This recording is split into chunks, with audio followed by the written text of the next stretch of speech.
Bueno, ya están por ahí. Todavía faltan, ¿verdad?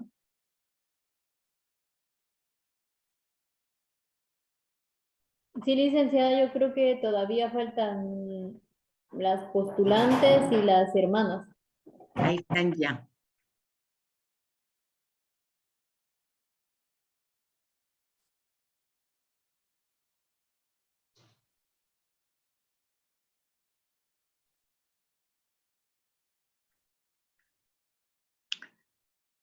Bueno, pues les compartí en el chat de Sor Teresita dos documentos bien importantes que hace mención el manual, pero que es importante conocerlos para ir entendiendo realmente cómo es que hoy podemos comprender nuestra fe desde las distintas documentos eclesiales que desarrollan los papas. Fíjense que con el motu propio del Papa Francisco que les envié la vez anterior, pues ustedes vieron cómo este documento pues ayuda un poco tal vez no a cambiar, pero sí a modificar ciertos elementos de la Constitución Apostólica.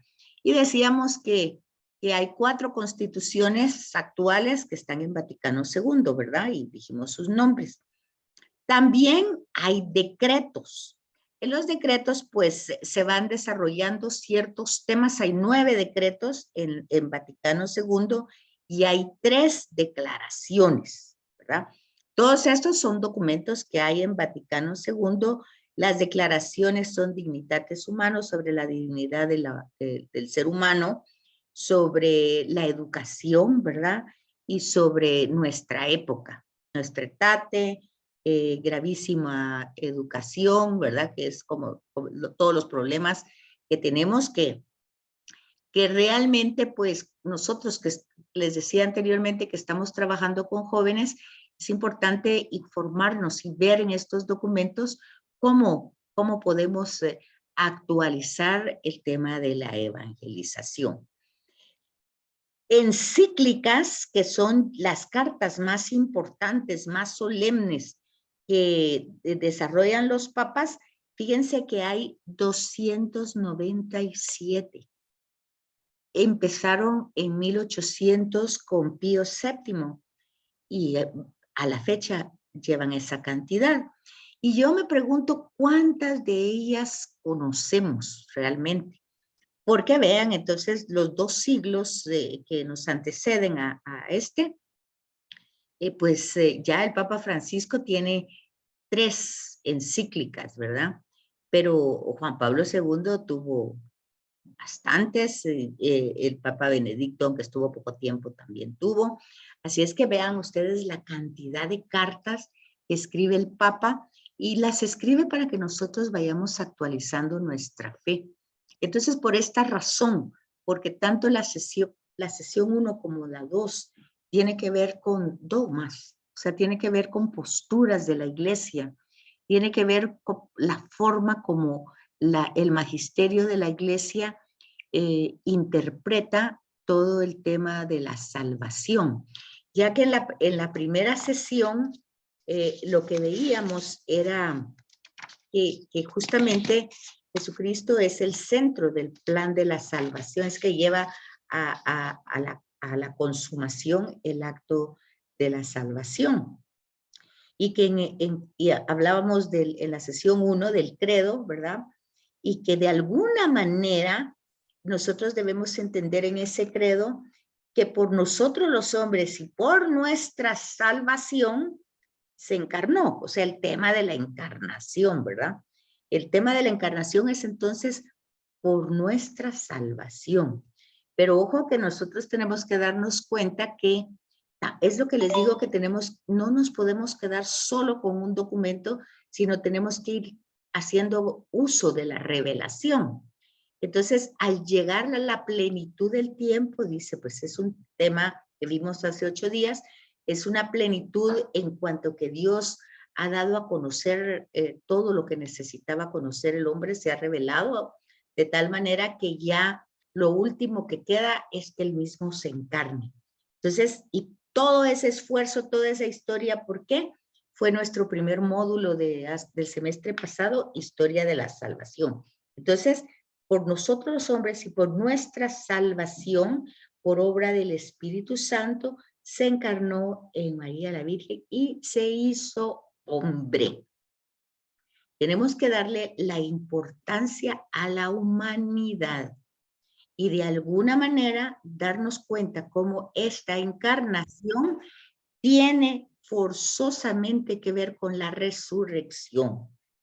Porque todo el acto salvador de Cristo, acuérdense que su nombre es Jesús, significa Salvador.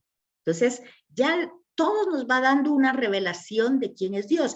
Esto complementa la pregunta anterior que hacíamos en la sesión 2 del otro folleto, un solo Dios Padre, ¿verdad? Es decir, ¿cómo conocerlo más? Pues para conocerlo más, pues esto que estamos haciendo, conocer quién es Jesucristo, la palabra de Dios hecha carne, conocerlo a Él, conocerlo e ir entendiendo la revelación que Él hace de Dios mismo, ¿verdad? Porque como Él mismo lo dice en la Escritura, yo no vine a abolir la ley, sino a darle sentido, a darle cumplimiento, ¿verdad? Y entonces ya la ley nos daba el decálogo nos daba ciertos eh, como pasos importantes para relacionarnos con Dios, ¿verdad? Primero, conocerlo, ¿verdad? Para poderlo amar y servir. Y luego ya en ese servicio y en ese amor, pues la forma de constatarlo es respetando al ser humano, primero el primero Dios y después todo el tema de las relaciones humanas. Pero aquí, en este manual, Jesucristo, Hijo de Dios y de María, pues miren que todo el tema es casi eclesial. O sea, todas las reflexiones que hay son reflexiones del magisterio de la Iglesia. Porque nosotros no vamos a encontrar desarrollos teológicos en la escritura, sobre todo de María, no vamos a encontrar. Vamos a encontrar desde cierto género literario en Lucas y en Mateo una manera de expresar cómo es que Jesús nació, pero toda la finalidad y todo el objetivo es pues entender esa realidad de Jesús, verdadero Dios y verdadero hombre. Ese es el verdadero sentido, ¿verdad? Y aquí, pues obviamente, como es tema eclesial, pues lo que nos ayuda es el catecismo de la iglesia. Entonces, ustedes desde la sesión 1 tenían bastantes números para leer. Yo les sugiero que sí lean los números, porque realmente ahí está la definición de la iglesia, ¿verdad? Acuérdense que decíamos que nosotros no somos una religión de libro, porque no solo es lo que dice el dato revelado, sino ese dato revelado el magisterio de la iglesia que ha recibido ese dato revelado, lo ha custodiado, pero también lo ha reinterpretado a lo largo de la historia. Por eso hablábamos de documentos, de cartas, de constituciones, de declaraciones, de motus propios, que son todos los documentos eclesiales que van actualizando el dato revelado. Fíjense cómo hablábamos del motu propio que parte del dato revelado para desarrollar toda una reflexión. Eso se llama teología. Igual pasa aquí con el tema de María, pues el tema de la encarnación es el tema es Cristo, ¿verdad? Su encarnación. La anunciación de María como cumplimiento de todas las promesas hechas en el Antiguo Testamento, ¿verdad? Y en esa anunciación se presenta aquel como el que da pleno cumplimiento a todas las promesas hechas en el Antiguo Testamento. Esa es la función tanto de Lucas cuando presenta la anunciación, como Mateo cuando presenta el tema del Señor San José, que no quiere seguir el matrimonio con María porque está esperando un bebé. Bueno, entonces, el primer punto que podríamos rescatar de la primera sesión es eso, que el dato revelado lo que nos quiere decir en síntesis es que en María, ¿verdad? Que al anunciar el ángel a María, al tener ese medio para llegar a darse cuenta de lo que está sucediendo María, pues lo que se quiere decir es que las promesas anunciadas en todo el Antiguo Testamento, todos los anuncios que Dios fue haciendo, todas las promesas que fue desarrollando, pues en este anuncio del ángel Gabriel a María se cumple ya. Ahí vemos el inicio del cumplimiento. Luego se presenta a Jesús como pleno, su nombre es Jesús, significa Salvador, o sea, él justamente esa es su misión, salvar. Entonces, cumplimiento de la antigua promesa. Y luego el otro elemento es el Espíritu Santo. Cuando María pregunta cómo puede pasar eso, pues el Espíritu Santo es el que se va a posar sobre ti, ¿verdad? Entonces, es el Espíritu de Yahvé, el Espíritu de Dios, es que hace posible que el eterno, la palabra eterna del Padre se encarne en la humanidad de María, ¿verdad? Eso lo desarrollan, como les digo, el Catecismo de la Iglesia en sus numerales 456 hasta el 463 y del 84 al 86, que sí deberían de ir leyendo con junto con este manual, puesto que al no ser una religión de libro, pues tenemos el Vaticano como actualizaciones, ya vimos que hay documentos, declaraciones, decretos, todo eso lo tiene Vaticano II. Entonces tenemos que ir viendo cómo, desde eso fue 1964-68, el catecismo fue 20 años después. Entonces tenemos todo ese material y todavía las cartas que han salido, las encíclicas que han salido desde ese tiempo. Entonces, nosotros en el credo tenemos, ¿verdad?, quién es el Espíritu Santo, Señor y dador de vida. Entonces, está enviado para eso, para dar vida en el vientre de María, fecundarla. Eso lo habíamos visto. Luego también se habla de que Jesucristo es Dios engendrado, de la misma naturaleza que el Padre, porque en todo fue hecho antes de todos los tiempos, ¿verdad? Y entonces esas son también, pero todo eso es una reflexión del magisterio de la iglesia, ¿verdad? Eso no lo van a encontrar ustedes directamente con esas palabras en la escritura. Es por eso es que hay problemas con la lectura de los otros movimientos cristianos que no tienen toda la reflexión del magisterio, ¿verdad? Sino que realmente se quedan solo con el libro, no hay más desarrollo teológico y entonces le dan la interpretación literal a cada versículo, a cada texto. Entonces no sea así entre nosotros, ¿verdad? Nosotros tenemos que dar ese paso y realmente, vuelvo a repetir, ante el hecho de que trabajamos con jóvenes, debemos fundamentar perfectamente desde el magisterio de la iglesia cómo podemos explicar pues estos dogmas, porque realmente aquí no vamos con datos revelados, sino vamos con un proceso eclesial, ¿verdad? Y cómo surge ese proceso, ese desarrollo, que no surge de un día para otro, sino que se va desarrollando a lo largo de todos los tiempos. Hace 8 días vimos la diferencia entre primogénito y unigénito y vimos el tema también de que se hizo hombre para salvarnos. Quedaba un poco la importancia de entender tanto amó Dios al mundo que dio a su hijo y se encarnó, ¿verdad? Todo el tema del amor de Dios, tanto amó Dios al mundo, ese es el dato revelado, ¿verdad? Pero luego ese dato revelado nosotros ya lo vemos hecho realidad en la encarnación. Tanto amó Dios al mundo que se encarna en el vientre de María, ¿verdad?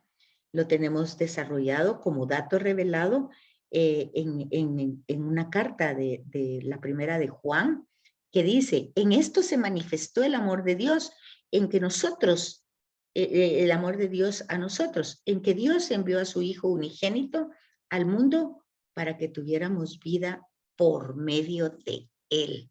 Es decir, vuelve otra vez el tema de la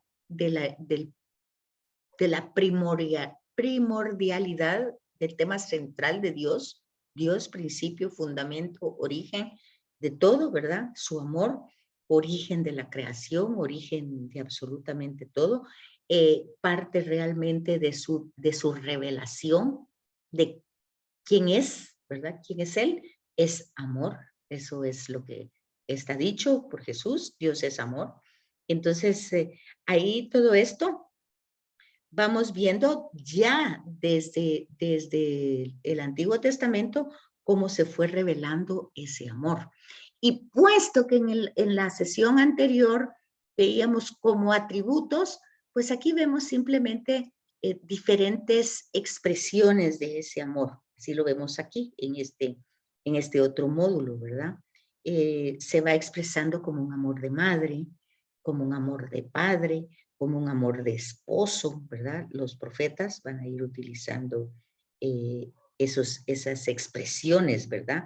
Para analogías se llaman del amor para que nosotros entendamos de qué manera ama Dios, ¿verdad?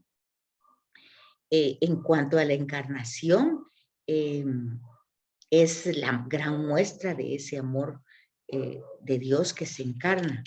Y luego esa buena noticia, por eso el Evangelio es una gran noticia, ¿verdad? Es una buena noticia. ¿Por qué? Porque nos habla de ese amor encarnado que acompaña procesos de sufrimiento, que libera procesos de ataduras, ya sea de enfermedades, ya sea ataduras físicas, mentales, espirituales. Eso lo vemos a través de los exorcismos, los milagros, pero estamos viendo realmente, como diría Monseñor Barron, espera Yahvé actuando en su pueblo ya en persona, ¿verdad? Fíjense qué expresión más fuerte, ¿verdad? Es ver a Yahvé actuando en persona en su pueblo, ¿verdad? Liberando de enfermedades, de ataduras mentales, físicas y espirituales. Y luego eso, pero como hay otro elemento que entra ahí, el que se anonadó, se despojó. Eso lo tenemos en el himno de Filipenses, ¿verdad? Que Jesús, no teniendo como una actitud avara o codiciosa al hecho de ser Dios, se despojó, se anonadó. Dijimos hace 8 días que ese término significa kenosis, ¿verdad? Se hizo nada. ¿Sí? ¿Sí, hermanas novicias? Licenciada, es que le queríamos preguntar si usted está compartiendo la pantalla.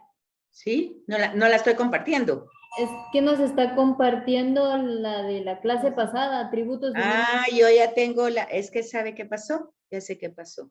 Que no puse esto y que no puse esto. Y ahorita ya la tienen, ¿sí? Sí, muchas gracias. Gracias. Solo no había pulsado 2 cositas. Ya la tenía yo aquí, pero pensé que ya la había compartido. Bueno, ahí está. Gracias. Bueno, entonces todo esto que se va desarrollando a través de todo el tiempo, pues, ¿cuál es esa finalidad del amor de Dios? Pues participarnos, fíjense, participarnos, hacernos partícipes de su amor, de su santidad y de su naturaleza divina. O sea, pues acuérdense que Génesis dice, Génesis primero, Génesis segundo dice, o 3 más bien, querían ser como dioses, ¿verdad? Bueno, no es necesario. Él mismo nos participa de esa naturaleza. Pero luego entramos ya teniendo esa raíz clara, entramos a toda la dogmática, ¿verdad?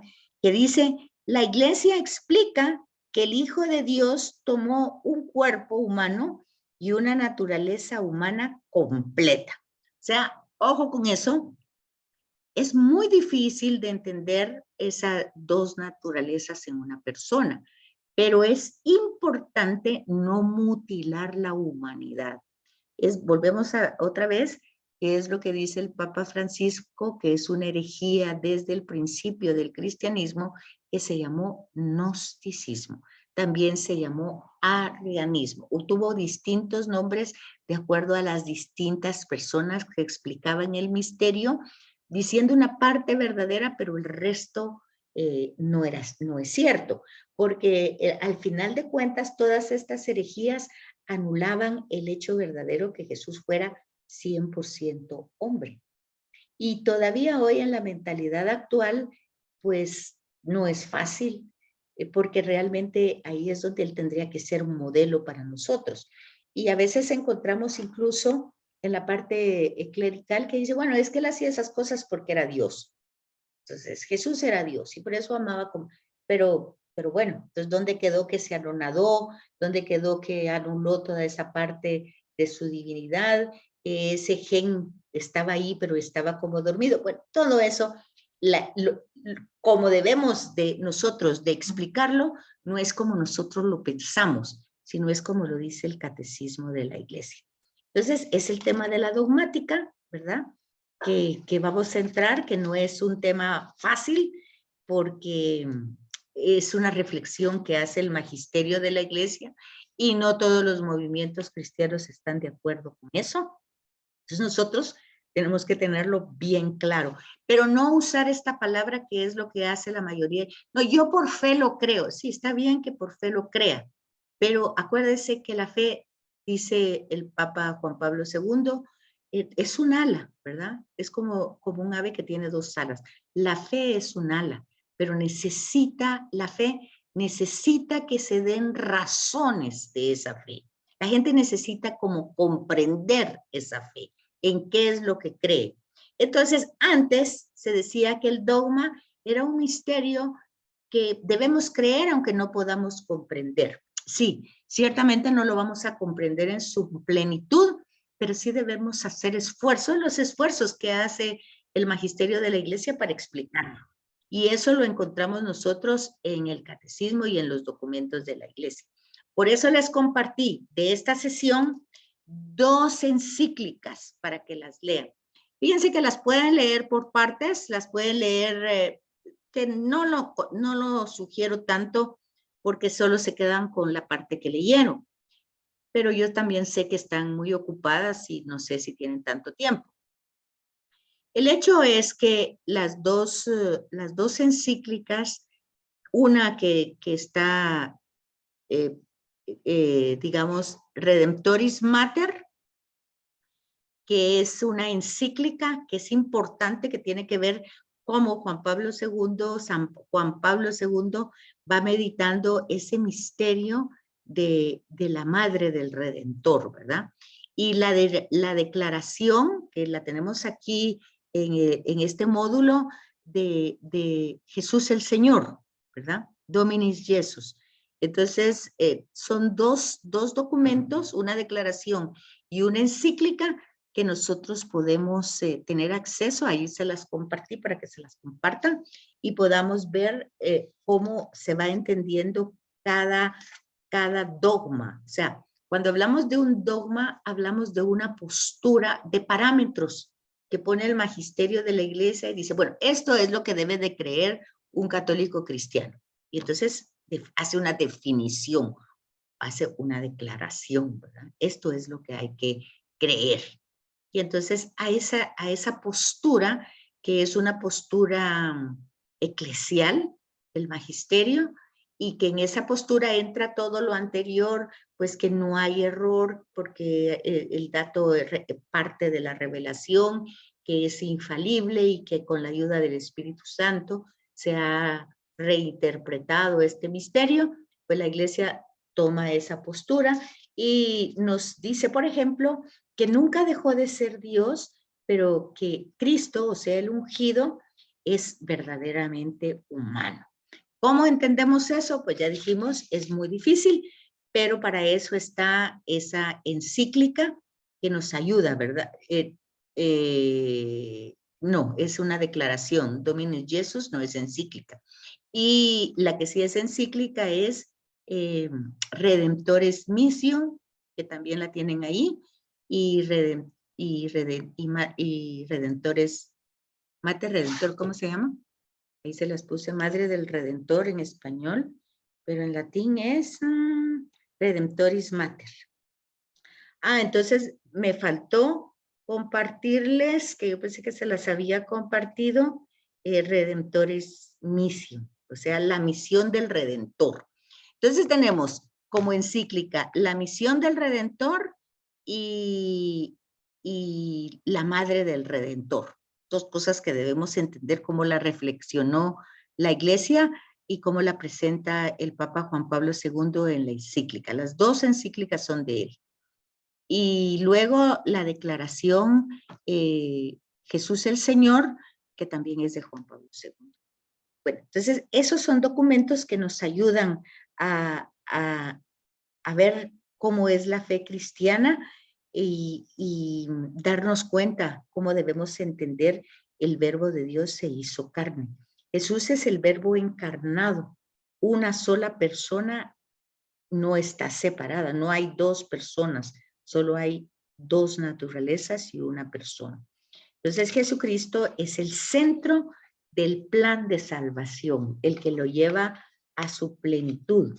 Y esa es nuestra fe, la verdadera fe de la encarnación. Y el tema es la salvación. Dijimos que ese tema de la salvación en teología se llama soter, soteriología. Salvar, salud, soter. Entonces es el tratado de la salvación, se llama soteriología, que el Hijo de Dios es el signo distintivo, ese Hijo de Dios que se ha hecho carne es el signo distintivo de la fe cristiana. Bueno, eso fue lo que vimos más o menos en la primera sesión, y ahí había un documento de San Atanasio, me parece, en relación a la encarnación. Ahora en la sesión 2, pues tenemos a María, Madre, toda para y de y hacia Cristo. O sea, María, toda para Cristo, toda de Cristo y hacia que un poco lo que decía el Papa, pero el Papa lo decía al revés, ¿verdad? Él era todo para María, todos tuos, todo, ¿verdad? Para ella. Entonces, pero aquí el caso de María es toda para Cristo, toda hacia Cristo y toda de Cristo. Entonces, desde esta perspectiva del título, de cómo ella viene a ser la primera redimida, la primera discípula, o sea, la primera en todo, así como Jesús es el primogénito y el unigénito de la salvación, ¿verdad? En relación a Dios y a su proyecto de salvación, María viene a ser toda, pero en relación a Cristo. Entonces, vean ustedes los enlaces, dirían hoy los links, ¿verdad? Vean el link que hay. Jesús en relación al Padre y María en relación a Jesús. Entonces, veamos, vamos hasta aquí, no hay dudas y preguntas con lo anterior. Voy a encender la luz porque aquí ya va a llover y está sumamente oscuro. No, licenciada, no tenemos más preguntas. Okay. Licenciada, una pregunta. Dígame. Referente a la palabra que nos dijo, tratado de la salvación, ¿es soterología o soteriología? Soteriología, soteriología. Y no hay que confundirlo con esoteriología, con una E adelante, porque eso ya es una cosa de magia y de otro tipo de, es otra cosa. Este es soter es salvación, es salud. Entonces el tratado es de soteriología, tratado de la salvación. Muy amable, licenciada. Muy bien. Entonces aquí es donde nosotros vemos que María existe para ese plan, ¿verdad? En el plan de Dios para ser madre de Cristo, o sea, madre del Salvador. Entonces, es una obra de Dios, ¿verdad? En María. Y esa obra no empieza en un momento, no empezó con la anunciación, empieza desde la eternidad. Fíjense una cosa, yo no sé si ustedes han captado eso, pero la redención también es un tema que no empieza desde la salvación, la historia de la salvación empieza desde el principio, ¿verdad? Desde Abraham. Entonces, igual, ya en ese plan ya está incluida María, ya está incluido Cristo, no es en un momento que llega. Por eso es importante darse cuenta que en el tema de la encarnación, no solo es el hecho que Jesús, que la palabra de Dios se encarna en la persona de Jesús, en María, en el vientre de María, sino que entra en la historia y como la recicla toda la historia humana, ¿verdad? Entonces, por eso vemos que en la primera parte tenemos a María desde toda la eternidad, ha sido elegida, ¿verdad? Y las características. Entonces, ¿aquí en María sí tiene atributos? María sí tiene atributos. ¿Por qué? Porque han sido gracias, las gracias, los dones. Entonces, se le dice la llena de gracia. Y básicamente es Dios quien hace esa elección para que ella sea la madre de Dios, ¿verdad? Pero los atributos que tiene no es exactamente por ser la madre de Dios, ¿verdad?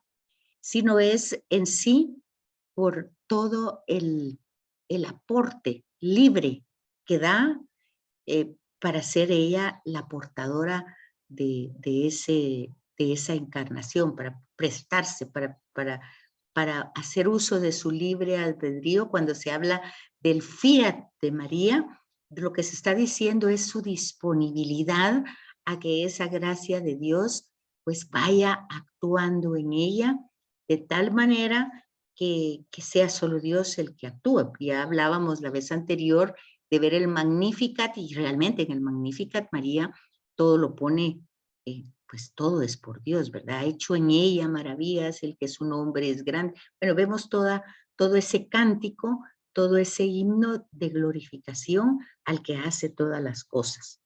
Entonces, la vemos por eso libre de pecado, en plenitud de santidad, o sea, llena de gracia.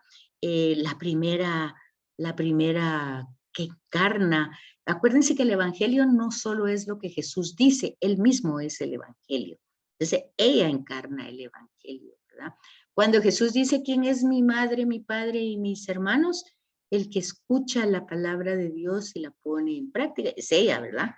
Ahí no es que la esté echando de menos, sino que si nosotros comprendemos desde hoy, vemos claramente que ahí no hay un insulto, ni la está poniendo ella al margen, al contrario, la está incluyendo, pero eso ya es una reflexión de la iglesia, fíjense ustedes. Ahí es donde viene ya la reflexión del magisterio que dice, no, ahí no es que la esté insultando o lo esté poniendo al margen. Nosotros sabemos que la primera que escuchó, vemos, Sofía es la primera que escucha. Israel no escuchaba a Dios cuando hablaba, no lo escuchó cuando le mandó los profetas, no escuchó nunca. María es la representación de Israel que escucha y que dice, hágase en mí según su palabra. Entonces da ese fiat, da esa respuesta libremente, ¿verdad? Entonces ahí se va fundamentando el evangelio, que es la misma persona de Jesús. O sea, el evangelio no es solo la palabra dicha, sino también es la persona, es Jesús. Que ahí está el fundamento. Y entonces, claro, de ahí sale el dogma de la Inmaculada Concepción. Si ustedes se dan cuenta, es un dogma reciente establecido de la Iglesia en el siglo pasado, pero eso no significa que durante todos los siglos anteriores no se hubiera pensado eso, sino que decimos que la Iglesia lo va reflexionando, y cuando ya llega a una madurez suficiente donde se pueda comprender lo que la gente en su primer momento entiende y acepta fácilmente, ya luego lo propone como un tema central, como el dogma. Entonces, esto es más o menos lo que tenemos en el desarrollo de esta sesión. Entonces, vemos cuando vemos que María existe en el plan para ser madre de Cristo, lo que la fe católica cree acerca de María se funda en lo que cree acerca de Cristo. O sea, no hay una separación entre Cristo y María. No hay, ¿a quién tengo que servir más? No, no hay ningún, es como las dos caras de una moneda, ¿verdad? Pero lo que enseña sobre María ilumina a su vez la fe en Cristo. O sea, como nosotros vamos viendo todas esas actitudes de María, que en el Evangelio no son muchas, pero sí vemos, por ejemplo, hagan lo que Él diga, vemos ahí hay una iluminación a nuestra fe, ¿verdad? Vemos, por ejemplo, María conservaba todas esas cosas en su corazón, también vemos ahí una iluminación. A veces no entendemos, como ustedes dijeron anteriormente, todas las circunstancias, pero van siendo iluminadas por esa palabra, ¿verdad? Entonces, desde la eternidad, significa que, según lo que dice el catecismo, es que Dios envió a su Hijo para formarle un cuerpo. Y para eso quiso la libre cooperación de una criatura. Por eso, desde la eternidad, Dios elige. Acuérdense que el tema de la elección está desde el principio, desde siempre. Y Jeremías, que hacíamos referencia en el módulo anterior, vemos que él dice, ¿verdad? Desde el seno materno ha sido elegido. Entonces, esto no es algo solamente que ha pasado con María, sino ha pasado, es la comprensión que tiene la Sagrada Escritura de la creación de la humanidad, porque Dios no tiene tiempo. Entonces luego ya vemos eso ya establecido en un momento. Una virgen desposada con un hombre llamado José. Bueno, ya vemos el dato revelado, ¿verdad? Y ya luego vemos en el numeral 488 cómo se reflexiona ese dato revelado. La virgen es elegida desde la eternidad. Ya Pablo lo va a decir de otra manera. Es Jesús nacido de mujer. Entonces, de todas las mujeres hay una elección, ¿verdad? Desde siempre. Y vamos viendo este desarrollo a lo largo de todo el Antiguo Testamento. Entonces, la misión de Jesús fue preparada desde siempre. La misión de María también. Acuérdense que decimos que lo que se dice de María se dice a través de lo mismo que se dice de Cristo. Dice, ¿cómo es que dice?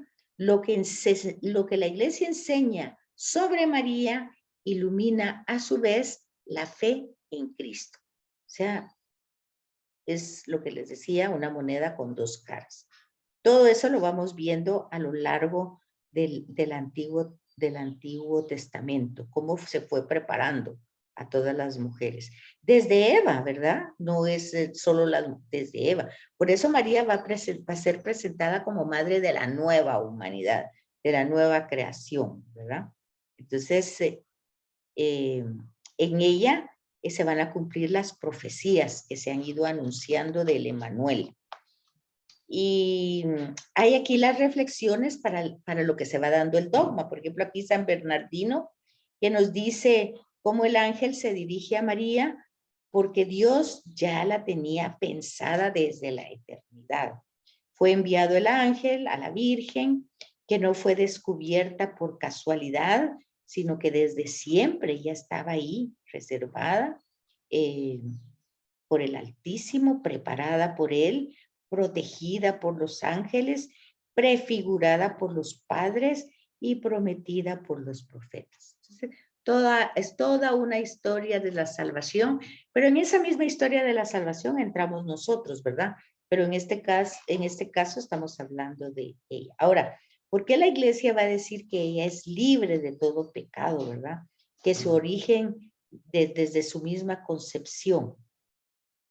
Vamos nuevamente al catecismo de la iglesia, que nos dice que el Espíritu Santo la preparó y que fue concebida ella misma. Se fijan ustedes que tuvimos el 26 de este mes, hace poquitito, la celebración de Joaquín y Ana. Eso no está en la Biblia, no es un dato revelado en la Biblia, los nombres de los abuelitos de Jesús. Y si ustedes vieron el ordo de ese día, de la reflexión, dice cómo fue los apócrifos, los libros apócrifos, cómo daban distinto nombre a los papás, sobre todo al papá de la Virgen María, ¿verdad? Hasta llegar a quedar el nombre de Joaquín. Y cómo Santa Ana, la mamá, pues es vista desde toda la revelación, por ejemplo, con Ana, la mamá de Samuel, ¿verdad? Que también no podía tener un hijo y que va a orar a Dios y a pedirle cuando fue que Elías la vio como que estaba pues tomada, ¿verdad? Y le llama la atención y dice, no, yo lo que vengo es a llorar ante el Señor para decirle, contarle mi suerte. Pues dice, en la explicación de ese día, el sacerdote hablaba como se toma esa figura de Ana para ponerla como madre de María, claro, ya actualizada en otro momento, y casi que es el mismo proceso, que ella tiene, también era estéril, no podía tener hijos, ya en una edad adulta, madura, y entonces tiene esta niña y también la lleva, la presenta para el servicio de Dios. Bueno, eso es la reflexión que estaba en el día de San Joaquín y Santa Ana, y cómo la iglesia la ha puesto esa festividad, ¿verdad? Aunque no está en el dato revelado, sino pertenece a los libros apócrifos, esos nombres.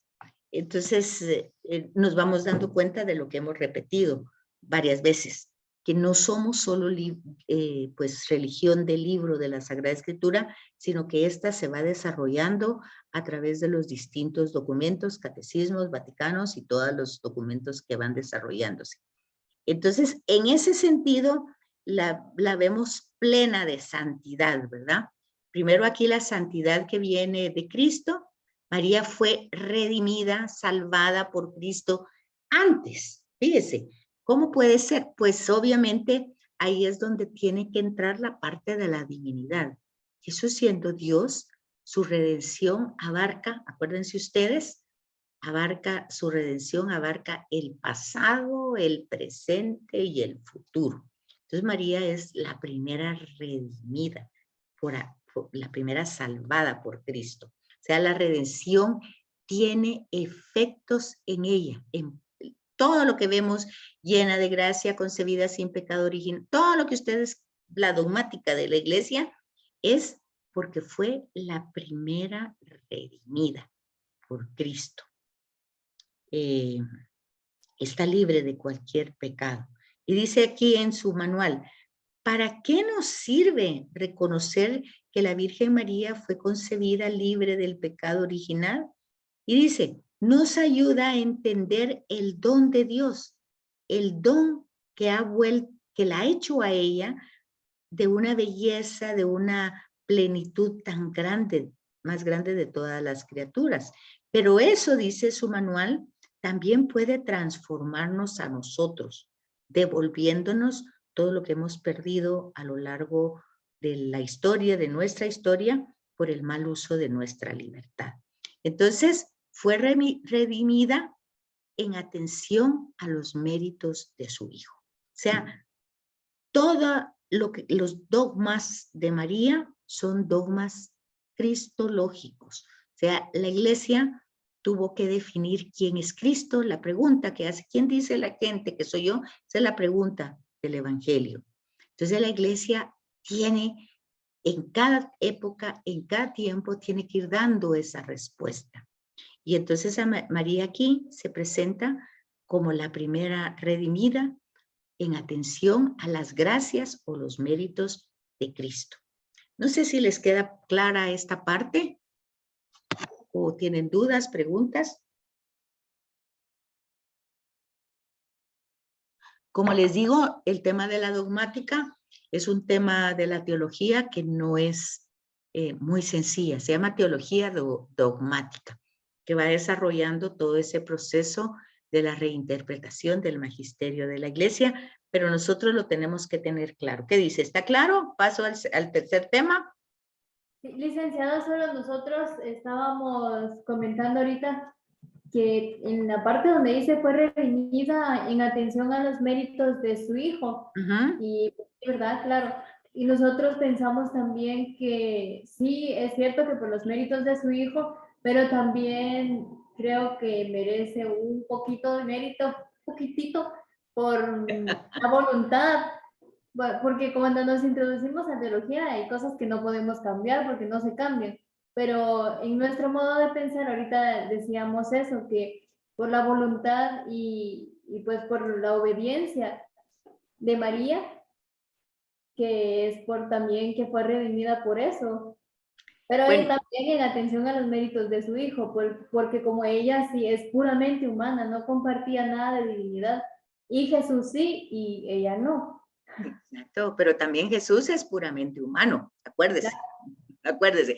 Ok, tiene razón en lo que usted dice, pero aquí hay algo que le debo decir.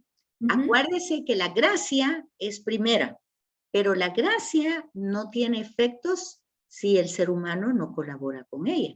Entonces usted tiene razón en lo que está diciendo. María es llena de gracia, pero ha colaborado con esa gracia. Por eso la iglesia le da lugar, porque nosotros también tenemos todas esas gracias. O dígame qué diferencia hay, a ver, dígame ahorita, ¿qué diferencia tiene, si es cierto lo que nosotros decimos, qué diferencia tiene la encarnación de María, pues, la encarnación de Jesús en María, a cuando nosotros recibimos el cuerpo, la sangre, el alma y la divinidad de Jesús en la Eucaristía? ¿Qué diferencia tendría entre ella y nosotros eso? ¿Habría diferencia o no?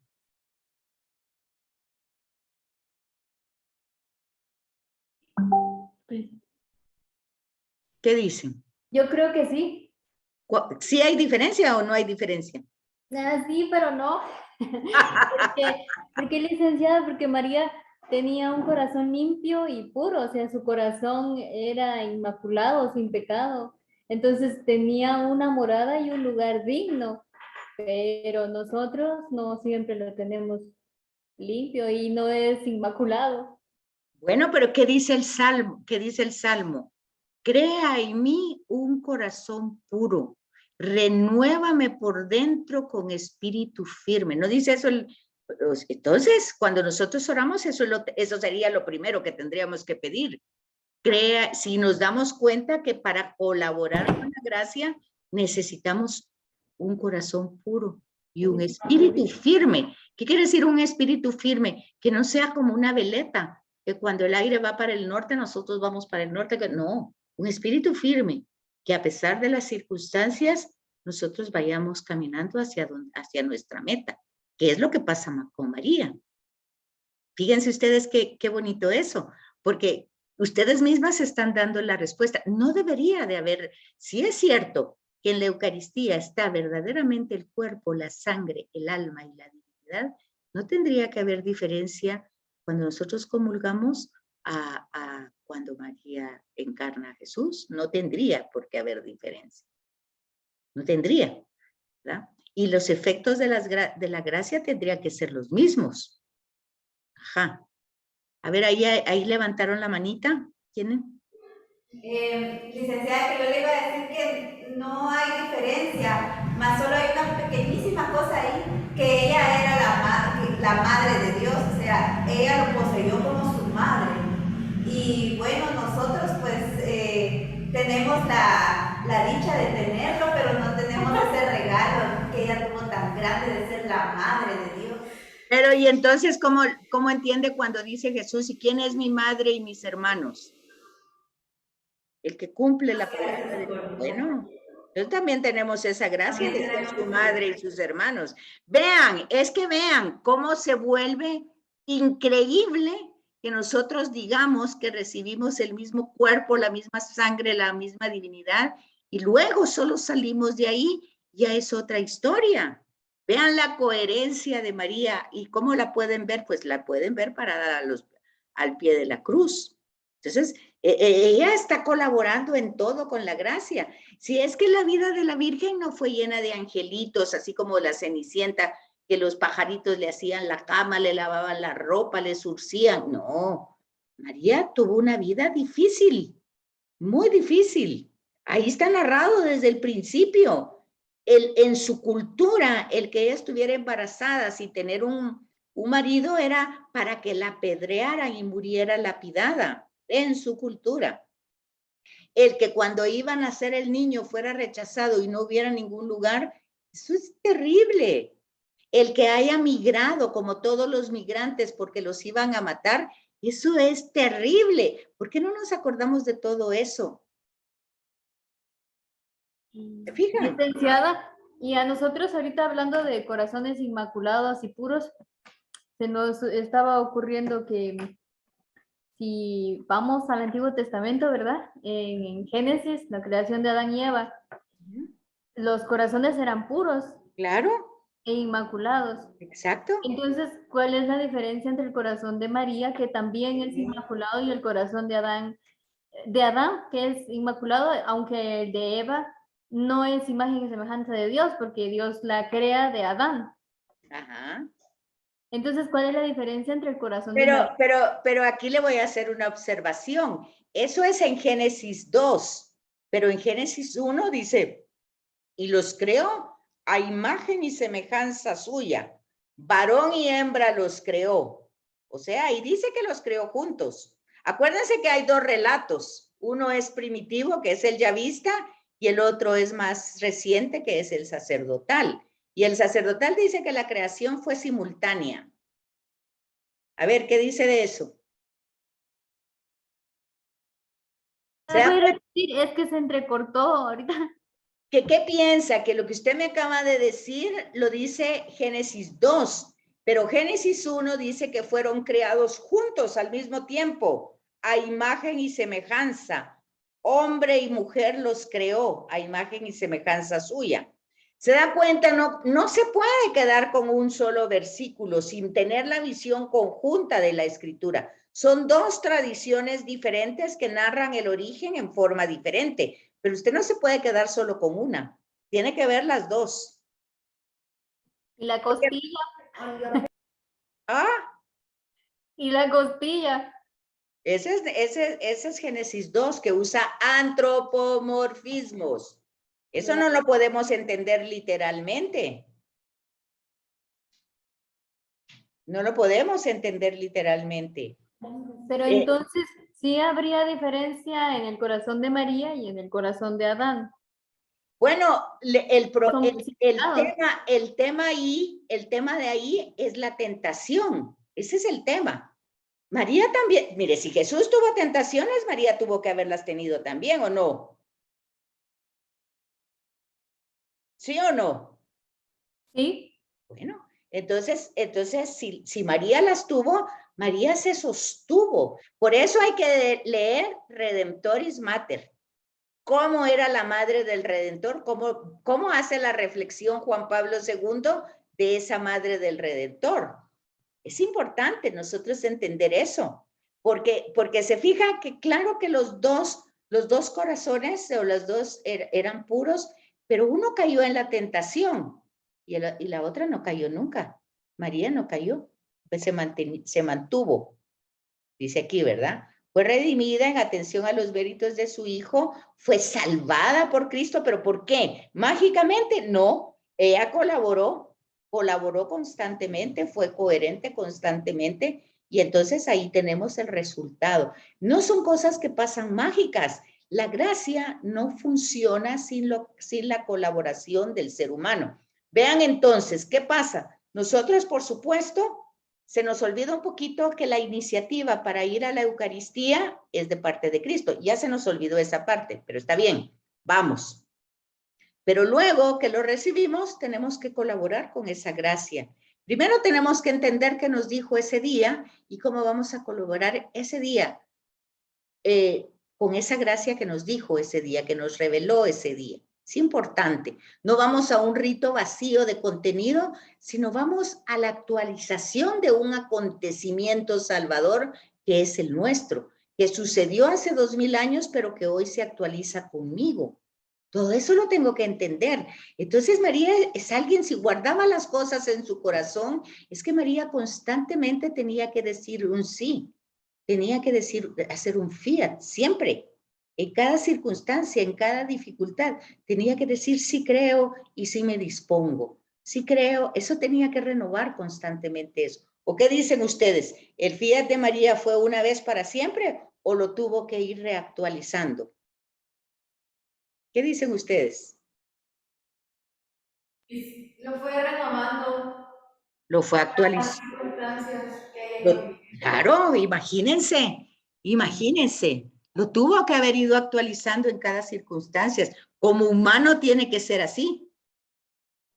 Sí, porque los 7 dolores que padeció Nuestra Señora, pues de plano la tuvieron que ir moldeando también para llegar hasta el momento de la cruz.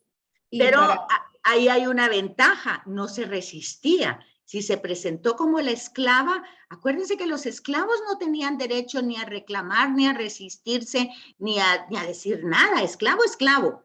Y ella se presentó como la esclava de Dios. Entonces no se resistía, sino veía cómo podía agradar a Dios y la gracia la acompañaba. Eso es algo muy precioso. Fíjense, si uno lo entiende, se va dando cuenta que el tema de la fe no tiene nada de mágico, sino que es un camino de esfuerzo realmente, y que encontrar a Dios es encontrarnos a nosotros mismos, y encontrarnos a nosotros mismos no es encontrar con una gran belleza, nos encontramos con una serie de es como que bajáramos a un sótano llena de cosas que están ahí escondidas que ni sabíamos nosotros que estaba. Es como cuando Jesús entra al cementerio y está aquel legión, así es encontrarnos con nosotros mismos. Él entra a nuestro interior, que es la luz, y ilumina todo eso que está ahí. ¿Y cuál es el nombre? Legión. Somos todo eso que hay ahí escondido y que ni lo habíamos visto. Ok, pero Él hace toda la obra recreadora, la hace, pero luego nosotros, ¿qué es lo que dice Jesús? Hay que tener cuidado, porque si ya se limpió la casa, ya se dejó limpia y luego ustedes van y dejan entrar a otros 7 peores, ¿se fijan? Si las parábolas no están dichas solo por molestar, tienen un gran sentido en la vida real. ¿O qué dicen ustedes? ¿Qué dicen? ¿Vamos así o no?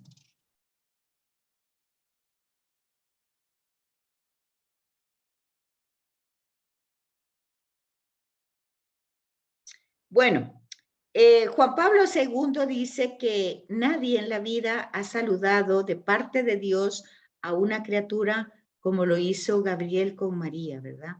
Es un doble saludo, dice, porque en el alma de María se manifiesta de modo especial todas las gracias que hay. En la Sagrada Escritura, la gracia es un regalo, es un don. En el Nuevo Testamento tiene como fuente la gracia, la vida trinitaria de Dios. O sea, Dios, de hecho, cuando nosotros rezamos el rosario, decimos eso al final. Decimos que nos regale la fe porque es hija de Dios, la esperanza porque es madre de Cristo, y la caridad porque es esposa del Espíritu Santo. Y luego decimos que es templo y sagrario de la Santísima Trinidad, y nosotros lo decimos. Entonces, ahí se dan cuenta ustedes, la Trinidad habita en ella, ¿verdad? Entonces, ese es el contexto evangélico. O sea, el rosario sale de un contexto evangélico, donde confluyen y se cumplen todas las promesas. ¿Qué era el templo de Dios? ¿Qué era el templo de Dios en Jerusalén? La presencia de Yahvé. ¿Qué es María para nosotros? La presencia de Dios Trino. Es el templo, y así lo decimos en el rosario, templo y sagrario de la Santísima Trinidad. ¿O no decimos eso? Bueno. Sí. Pues ya ven, entonces ven cómo vamos actualizando todas esas cosas que las decimos, pero que parece que las decimos en automático, ¿verdad? No. Fíjense que el Papa Emérito Benedicto XVI nos dice que llena de gracia es el nombre más bello de María. Llena, es que fue lo que le dijo el ángel, ave llena de gracia, ¿verdad? Porque es Dios mismo que se le dio, se dio. Pero vean que en todo el Antiguo Testamento lo que se revela de Dios es que se quiere dar al pueblo. Se quiere dar y no lo aceptan. Esta es la primerita que lo acepta completamente.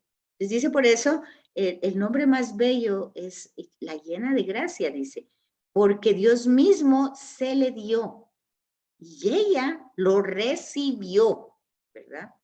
Y por eso ella es amada, porque fue receptora, fue la elegida, la escogida. Pero vean ese acto que ustedes lo dicen bien, dice, ella tiene un poquito de mérito. Sí, pero el poquito de mérito no es poquito, es bastante. Pero el bastante es colaborar con la gracia, el ser receptora. Pero nosotros lo tenemos eso en cada sacramento. Nosotros tendríamos que, somos receptores de la gracia. Pero ¿cuánto nos dura? Ese es el problema, ¿verdad? Entonces, vemos que la gracia es un don de Dios. María está llena de esa gracia.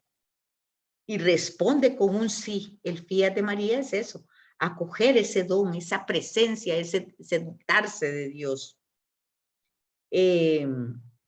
Dice que en el pasaje de la Anunciación vemos la vocación de esta jovencita, ¿verdad? Realmente ella quiere convivir, cohabitar con Dios, y es lo que Dios ha querido desde el principio. Desde la creación lo único que ha querido es cohabitar con el ser humano. Todo el problema que tenemos en el Antiguo Testamento es porque no quieren, nadie quiere, ni los jueces, ni los reyes, no, los profetas son algunos y se insisten al pueblo para permitir. Las alianzas es eso. Yo seré su Dios y ustedes serán mi pueblo. Cohabitar con ustedes. Bueno, esa jovencita se lo permite. ¿O no ven ustedes la diferencia que se da de todo el Antiguo Testamento y la novedad del Nuevo? ¿No lo ven? ¿O ya lo ven un poquito? ¿O no lo ven nada? Bien, licenciada, gracias, porque así se va comprendiendo. ¿Se da cuenta? Es que es precioso, fíjese. Todo lo del Antiguo Testamento, todos los esfuerzos de Dios es querer cohabitar con el pueblo. Y el pueblo, desde Adán y Eva. Y ellos no quisieron, ellos quisieron ser como dioses. Bueno, ya se fijan entonces. Entonces, por ese deseo de ella, aquí viene Santo Tomás, miren, por ese deseo de cohabitar con Dios, de estar en relación íntima, ha permanecido pura de todo pecado personal a lo largo de su vida. ¿Tá? Entonces aquí dice, oiga, mire qué bonito lo que dice Santo Tomás, a los que Dios elige para una misión determinada, los prepara, pero no está diciendo solo ella, todos los prepara, los dispone convenientemente. Eso lo vimos con la lectura de Jeremías, cuando Jeremías se queja tanto, ¿qué le dice Dios? Le dice, vuélvete a mí. Si te vuelves a mí, te haré un muro. O sea, no vas a tener necesidad de estarte quejando. Vas a ser más fuerte. ¿Qué es un muro? Es algo realmente fuerte, ¿verdad? Algo que no deja penetrar. Pues María era un muro. ¿Qué es lo que dice el varón de Dolores en los cantos de Isaías?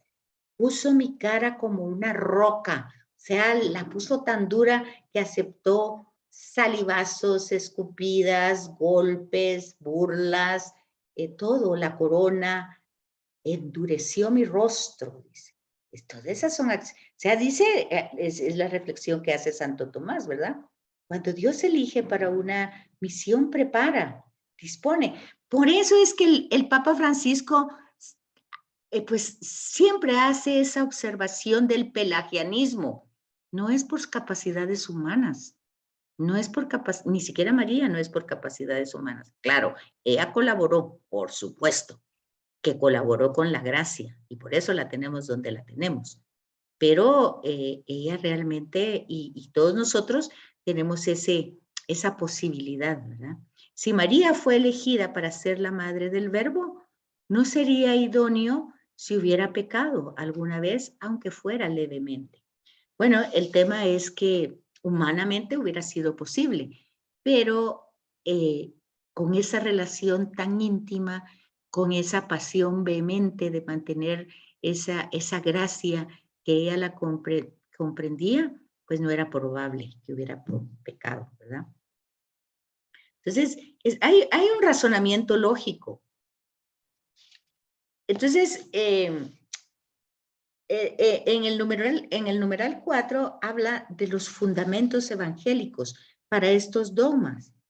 Y dice que los evangelios son las fuentes principales para toda la reflexión de la iglesia, ¿verdad?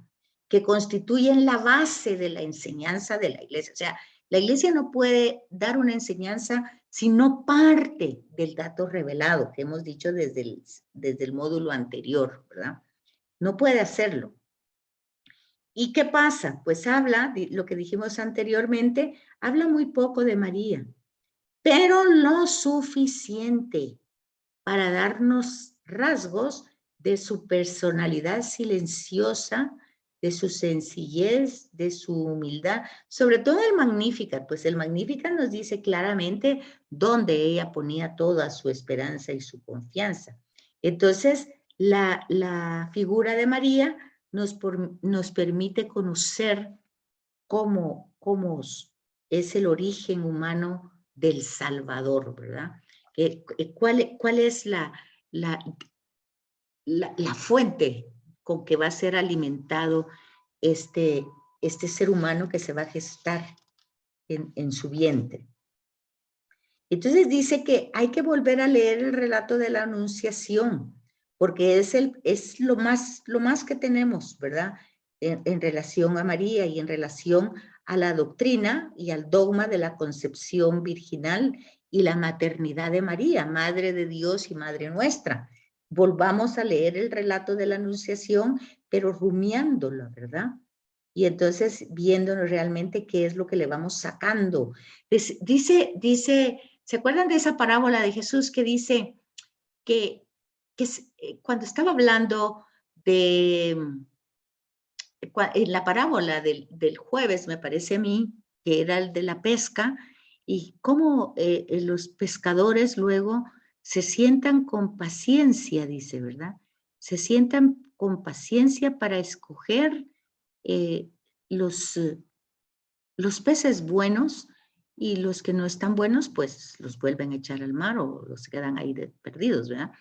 Pero dice, si el escriba, oigan esta que es como la conclusión de ese relato, dice, el escriba, o sea, el que estudia, el que escribe la Biblia, el que tiene pues relación con ella, va leyendo el texto, dice, igual que los pescadores, y va sacando cosas buenas de ese relato. Bueno, eso mismo que decía esa parábola es lo que tenemos que hacer con el anuncio del nacimiento, capítulo 1, versículo del 26 al 38 del Evangelio de Lucas. Y que lo que tenemos que hacer es analizar con más detalle ese pasaje. Aquí les dan a ustedes las claves de ese análisis. Dice que en primer lugar veamos cómo se revela la misión de María. El primer punto, ¿verdad? Entonces, la primera misión es ser madre, ¿verdad? Esa va a ser su primera misión. Entonces, ahí vemos un cumplimiento de la profecía, ¿verdad? Que dice que una joven, dice que dará luz. Pero vemos también en esta virginidad, en esta realidad nueva, novedosa, porque eso es lo que presenta la virginidad, no es un tema moral, es un tema básicamente como la zarza. La vez pasada poníamos ese ejemplo. La zarza es un fuego que no consume, es un fuego puro, es un fuego limpio, es un fuego que representa, no es Dios, representa, ¿verdad? Desde la tradición eloísta. Pero dice, así como ese fuego estaba en la zarza sin consumirla, esa misma figura vemos de María. Dios Trino está en ella sin afectar nada de su corporidad. Exactamente la misma analogía con la zarza. No la consume, no la destruye, sino que está ahí. Igual María, está ella misma, toda ella, en total disponibilidad al proyecto de Dios. ella, como judía religiosa y observante, interpreta estos hechos a la luz de la palabra de Dios. O sea, es una judía practicante, es una judía que espera al Mesías. Tenemos ese punto también. Acuérdense que había un resto que estaba en la espera y que quería que viniera. Se supone que nosotros también hacemos eso. Se supone que nosotros cuando vamos a la Eucaristía, nosotros decimos, anunciamos tu muerte, proclamamos tu resurrección, ven. Pero yo creo que solo salimos de ahí y ya ni sabemos que va a venir o no va a venir, ¿verdad? Porque igual nuestra vida va a seguir como que sin nada. En cambio, ella estaba muy consciente de la venida del Mesías, como judía. Como judía sabía que si el Mesías iba a nacer, tenía que nacer de una mujer. Se preparaba. Hay que poner a María en el contexto judío y ver entonces cuál era su actitud, ¿verdad? Ver de qué manera colaboraba y de qué manera realmente ansiaba ella ser madre del Mesías. Obviamente no pensaba la virginidad así como quien dice no casarme, porque estaba prometida, ya estaba comprometida y se iba a casar. Eso no significa que no esperara al Mesías. Pero como judía, ella estaba esperando con fe la venida de Dios a su pueblo, que eso es lo que esperaban los judíos. Entonces, fíjense cómo no nos podemos salir del contexto judío, cultural, religioso de la época para entender a María. Luego el saludo del ángel, que es de alegría, alégrate, ¿verdad?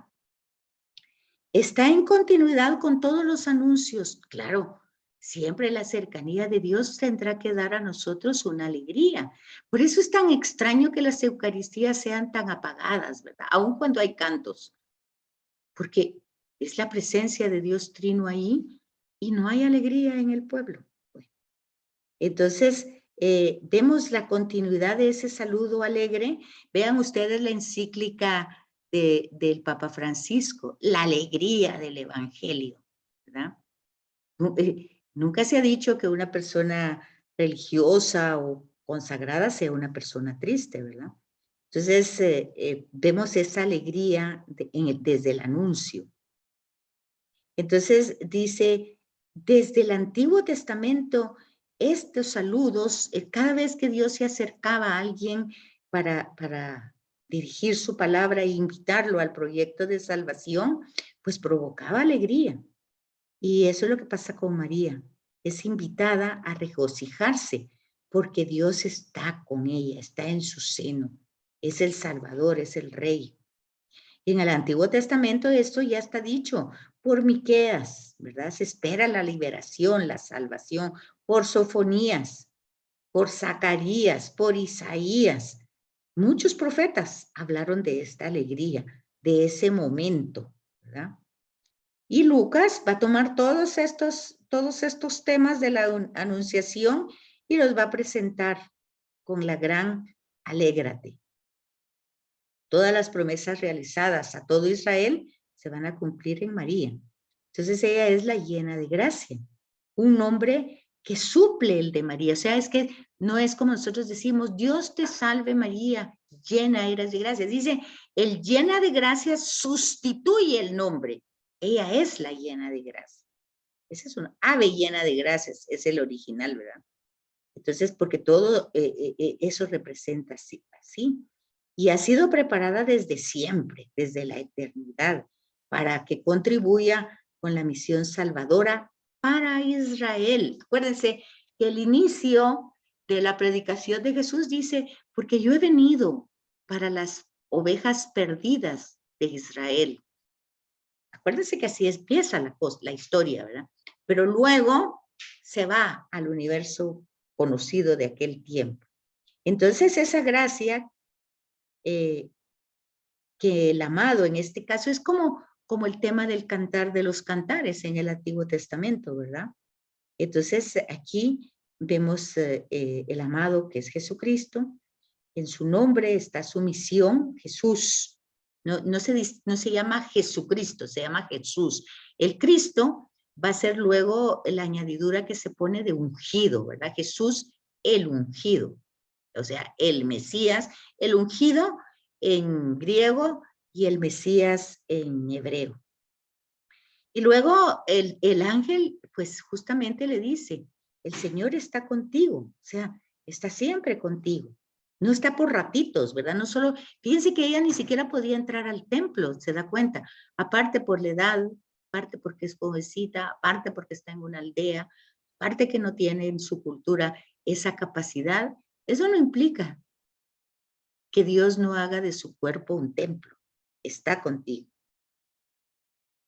Y entonces, pues ahí se ve esa revelación que le indica la iniciativa que es de Dios, solamente de Dios. Y que solo Dios lo va a llevar adelante. Ahora, ¿qué va a pasar? Es que la va a sostener a ella. Concebirás en tu seno, ¿verdad? Y aquí también nosotros podemos ver desde el Antiguo Testamento de que todo el proyecto de Dios desde siempre era estar en el seno de Israel. Si Él lo hizo pueblo, vimos en Miqueas la semana anterior, no sé, cuando estaba leyendo a Miqueas todavía, después creo que se leyó Isaías, pero veíamos, ¿qué he hecho contigo? ¿Por qué? ¿Por qué no me permites estar si yo te hice un pueblo? Después de que te hice un pueblo, yo te saqué de Egipto, te liberé. Bueno, pues eso ha pasado con María. Él la hizo así y luego la liberó de toda atadura, inmaculada. Pero ella se dejó. El pueblo nunca se dejaba. Dios quería eso y nunca se dejaba. Esa es la diferencia. Entonces, la alianza que hace, ustedes serán mi pueblo, yo seré su Dios, pues es la misma que hace aquí con María. Eres el tabernáculo, el arca de la alianza, eres mi trono, mi lugar, ¿verdad? El seno de María. Y luego hay una descripción, que es bonito que lean Redemptoris Mater, porque ahí van a ver cómo dice Juan Pablo II cuando hace el ángel esta descripción, y luego María lo ve en la cruz. Porque ¿qué le dice? Será grande, llamado Hijo del Altísimo. Es una expresión que hace presente en María el cumplimiento de todas las promesas mesiánicas, ¿verdad? Pero imagínense, es el hijo de David, ¿verdad? Descendiente de David. Pero luego lo veía en una cruz y así, como el Hijo del Altísimo ahí. Es toda una reflexión muy linda que hace Juan Pablo II. Bueno, entonces María su única, ni siquiera es objeción, es una pregunta nada más. ¿Cómo va a pasar? Pues no conozco varón. Y entonces aquí está. Es por disposición del Altísimo, ¿verdad? Él es el que va a hacer la obra del Espíritu Santo, se va a posar en ti. Usa esa imagen, que también es del Antiguo Testamento, Lucas, la sombra del Altísimo, ¿verdad? Para indicar esa presencia de Dios, que no es nueva en María, estaba con Moisés, acompañó a Abraham, a Isés, toda la historia de la salvación vemos eso, una sombra, una nube, una luz, un viento, esa presencia, siempre ha estado esa presencia, pero solo una persona, bueno. Entonces aquí va el signo de que todo lo que va a suceder es obra de Yahvé. Y eso María tiene que estar constantemente clara en cada circunstancia y decir, bueno, Dios lo quiere así. Dios sabrá por qué lo quiere así. Es una sumisión completa por amor, por obediencia, pero no es una obediencia obligada. Decíamos anteriormente que es saberse amada a tal grado que lo único que quiere es complacer al amado. Es todo, no hay nada más. No es ver grandes sacrificios, grandes esfuerzos. Sí, sí hay que ver en las circunstancias que superan, porque ver a su hijo cargando una cruz, bofeteado, traicionado, abandonado, todo lo que ustedes quieran, eso, pues, es que María tenía que estar muy sostenida. Entonces aquí por eso es que van a poner la fe de María como más grande, o incluso la de Abraham, que es formador del pueblo, ¿verdad? Que pues puede tener sus temores, sus dudas, lo que ustedes, pero se sostiene de las promesas hechas por Dios, que a la larga eso es lo que nosotros tendríamos que hacer. Bueno, pues después de todo esto, pues ahí entonces vienen los dogmas, ya no nos da tiempo más, ¿verdad?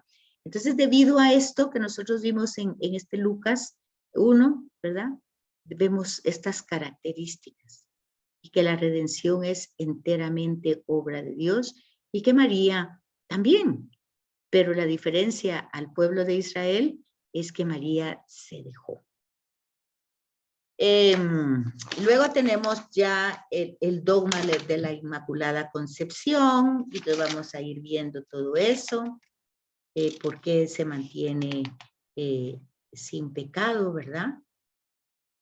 Cómo actúa la acción de Dios, la redención en María, cómo se da. Bueno, nos falta todavía ciertos numeritos que ya no nos da tiempo porque ya se nos acabó. Pero les sugiero que lean esa encíclica de Redentoris Mater y entonces me falta la misión del Redentor, que se las voy a compartir también. Así es que tengan un bonito y santo domingo y que estén bien. ¿Dudas, preguntas? Todavía licenciada. ¿Ya no hay dudas y preguntas? Bueno, hay que leer entonces. Gracias, licenciada. Que lo paguen. Bueno, que pasen buena tarde. Gracias, licenciada, igualmente. Gracias, licenciada. Adiós, hermana. Adiós, Alicia. Adiós, adiós, hermana.